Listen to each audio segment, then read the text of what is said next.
This is my mother's ring. She got this from my father a long, long time ago, and he bought it when it was on one of his trips somewhere. Can't remember where. I lived in New York. My mother got cancer, but she had ovarian cancer. They took everything out. She didn't want any more children, so it was not a big deal. And then 5 years later, or 4.5 years later, they discovered she had cancer again in her lungs, but I think at this time it had gone so far because she had a backache for a long time.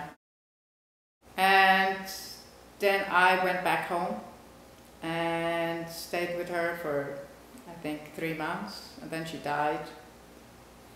And that teaches you a lot when you're 23 years old and your mother died.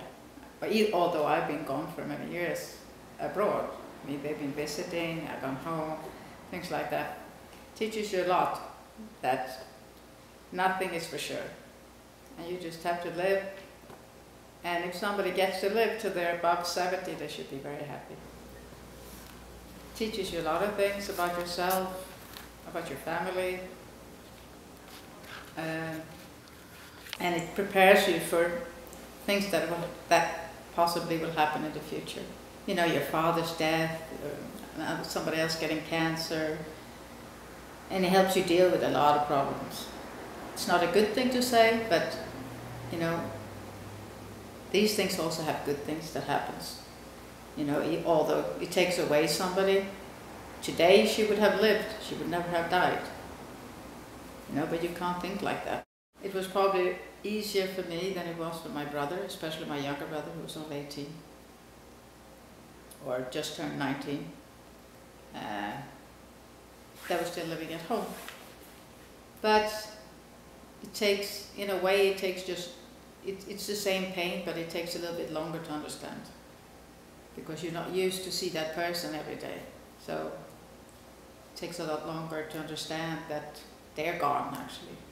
My mother was like, loved children and would have been a great grandmother.